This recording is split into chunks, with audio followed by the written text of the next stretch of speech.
అందరికీ నమస్కారము. మీ మురళీ శర్మ, శ్రీ శివశక్తి జ్యోతిష్య పీఠం, హిందూపురం.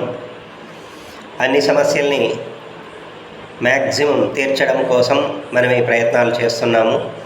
ఆరోగ్యపరంగా సూర్యమంత్రము మరియు ధన్వంతరి మంత్రము విధానాలు తెలియజేశాను ఇంతకుముందు.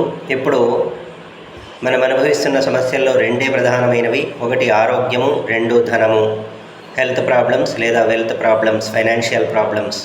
ఈ ఫైనాన్షియల్ ప్రాబ్లమ్స్ సాల్వ్ అవ్వడానికి ఒక అద్భుతమైన మంత్రం ఉంది, దాన్ని తెలియజేస్తాను. అందరూ కూడా శుచి శుభ్రతతో ఈ మంత్ర జపం చేసుకోవచ్చు.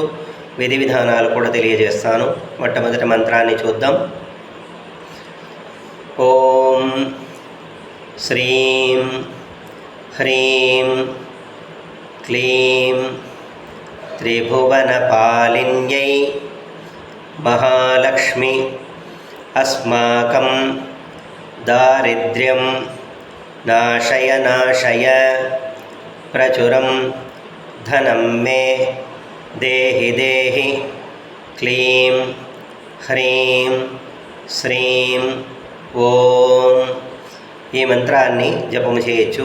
ఎలా చేయాలి అంటే, దేవుడి రూమ్లో కూర్చొని చేయాలి ఖచ్చితంగా. ఎక్కడ పడితే అక్కడ చేయకూడదు. వైట్ కలర్ ఆసనం అంటే వస్త్రం, కాటన్ క్లాత్ వైట్ది లేదా మ్యాట్స్ వస్తాయి కదా, అలాంటిది వైట్ది వేసుకుని కూర్చోవాలి. ఎదురుగా ఒక దీపం, ప్రమిద, మట్టి ప్రమిద పెట్టుకుని దాని కింద మట్టి ప్లేట్ కూడా వస్తుంది. ఆ ప్రమిద సెట్ పెట్టుకుని దానిలో నెయ్యి పోసి వత్తులు వేసి వెలిగించుకునేసి ఒక నిమ్మకాయని 2 పీసులుగా కట్ చేసి ఆ దీపానికి ఇటు ఒకటి అటు ఒకటి ఆకర్షణ కోసం, ధనాకర్షణ కోసం ఆ నిమ్మకాయల మీద పసుపు కుంకుమ అక్షంతలు వేసేసి ఈ దీపానికి కూడా పసుపు కుంకుమ పెట్టి దాని ఎదురుగా కూర్చుని, అంటే మనం తూర్పుకి చూసి కూర్చోవాలి.